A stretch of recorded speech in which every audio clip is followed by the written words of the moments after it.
नमस्कार प्रिय दोस्तों, स्वागत है आप सभी का हमारे चैनल कहानियों की दुनिया में। जैसा कि आप सभी को पता है, हम अपने चैनल पर मुंशी प्रेमचंद जी की कहानियों की प्रमुख श्रृंखला चलाते हैं, जिसमें से यह हमारी 7वीं कहानी है, जिसका नाम है ठाकुर का कुआं। यदि आप लोगों को कहानी सुनना पसंद है तो हमारे चैनल को सब्सक्राइब करना ना भूलें, क्योंकि हम हर रोज़ एक नई कहानी के साथ प्रस्तुत होते हैं और आप लोगों को नई नई कहानियाँ सुनाते हैं। तो चलिए नई कहानी हम प्रारंभ करते हैं। जोखू ने लोटा मुंह से लगाया तो पानी से सख्त बदबू आई। गंगी से बोला, यह कैसा पानी है? हमारे बास के पिया नहीं जाता, गला सूख जा रहा है और तू सड़ा पानी पिलाए देती है। गंगी प्रतिदिन शाम पानी भर लिया करती थी। कुआं दूर था, बार बार जाना मुश्किल था। कल वह पानी लाई तो उसमें बू बिल्कुल न थी। आज पानी में बदबू कैसी? लोटा नाक से लगाया तो सचमुच बदबू थी। जरूर कोई जानवर कुएं में गिरकर मर गया होगा।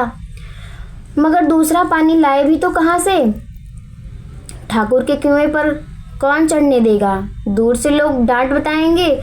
साहू का कुआं गांव के उस सिरे पर है, परंतु वहां भी कौन पानी भरने देगा? कोई तीसरा कुआं गांव में है ही नहीं। जोखू कई दिन से बीमार था। कुछ देर तक तो प्यास रोक के चुपचाप पड़ा रहा, फिर बोला, अब तो मारे प्यास के नहीं रहा जाता। ला थोड़ा सा पानी नाक बंद करके पी लूं। गंगी ने पानी दिया।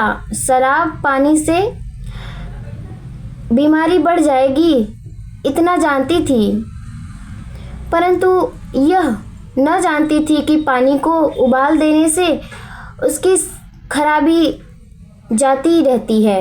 बोली, यह पानी कैसे पियोगे? न जाने कौन सा जानवर मरा है कुएं में। मैं दूसरे कुएं से पानी ला देती हूँ। जोखू ने आश्चर्य से उसकी ओर देखा। पानी कहाँ से लाएगी?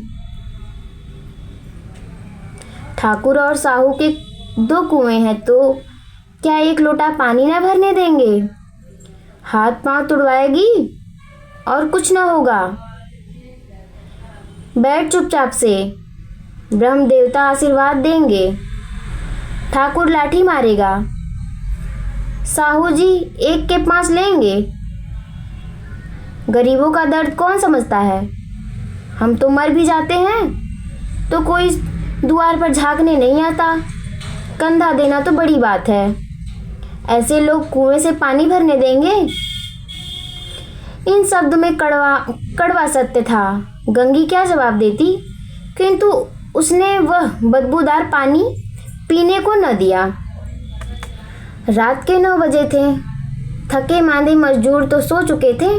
ठाकुर के दरवाजे पर 10-5 बेफिक्रों जमा थे। मैदानी बहादुर का तो अब न जमाना रहा न मौका। कानून बहादुर की बातें हो रही थीं। कितनी होशियारी से ठाकुर ने थानेदार को एक खास मुकदमे में रिश्वत दे दी और साफ निकल गए। कितनी अक्लमंदी से एक माँ के मुकदमे से निकलने आए। नाजिया और मोहतीम सभी कहते थे नकल नहीं मिल सकती, और कोई 50 मांगता, कोई 100। यहाँ बेपैसे कौड़ी नकल उड़ा दी। काम करने का ढंग चाहिए। इसी समय गंगी कुएं के पास पानी लेने पहुंची। कुप्पी की धुंधली रोशनी कुएं पर आ रही थी। गंगी जगत पर आई और जगत की आड़ में बैठी मौके का इंतजार करने लगी। इस कुएं का पानी सारा गांव पीता है, किसी के लिए रोक नहीं है, सिर्फ ये बदनसीब नहीं भर सकते।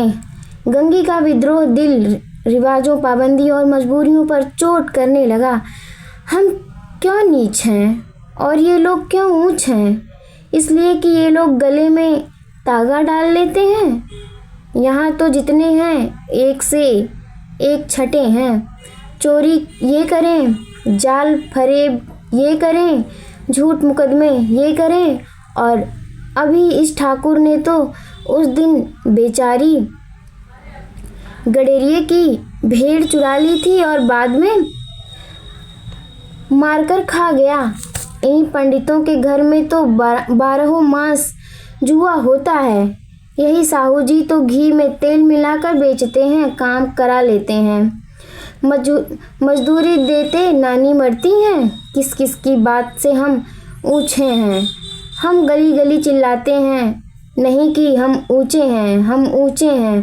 कभी गांव में आ जाती हूँ तो रस भरी आँख देखने लगते हैं, जैसे सबकी छाती पर सांप लेटने लगता है। परंतु घमंड यह है कि हम ऊँचे हैं। कुएं पर किसी के आने की आहट हुई। गंगी की छाती धक धक करने लगी। कहीं देख ले तो गजब हो जाए, एक लात भी तो नीचे न पड़े। उसने घड़ा और रस्सी उठा ली और झुक कर चलती हुई एक वृक्ष के अंधेरे साए में जा खड़ी हुई।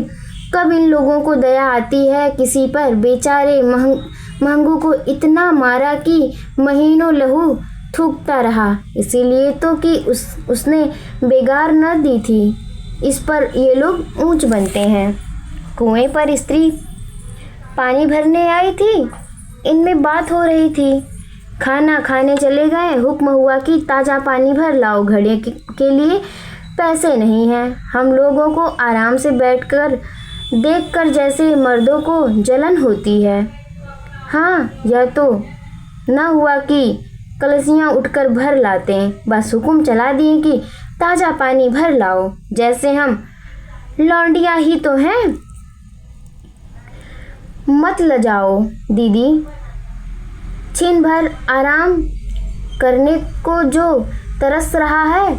इतना काम किसी दूसरे के घर कर देती तो इससे कहीं आराम से रहती। ऊपर से यह एहसास मानता यहाँ काम करते करते मर जाओगी, पर किसी का मुंह ही सीधा नहीं होता। दोनों पानी भरकर चली गईं तो गंगी वृक्ष की छाया से निकली और कुएं की जगत के पास आई। बेफिक्रे चले गए थे ठाकुर के दरवाजे बंद करके अंदर आंगन में सोने जा रहे थे। गंगी ने क्षणिक सुख की सांस ली। किसी तरह मैदान तो साफ हुआ। अमृत चुरा लेने के लिए जो राजकुमार किसी जमाने में गया था, वह भी शायद इतनी सावधानी के साथ और समझ बूझ न गया हो। गंगी दबे पांव कुएं की जगत पर चढ़ी। विजय का एक ऐसा अनुभव उसे पहले कभी ना हुआ था। उसने रस्सी का फंदा घड़े में डाला, दाएं बाएं चौकन्नी दृष्टि से देखा, जैसे कोई सिपाही रात को शत्रु के किले में सुखार कर रहा हो। अगर इस समय वह पकड़ी गई तो फिर उसके लिए माफ़ी या रियायत की रत्ती भर उम्मीद नहीं थी।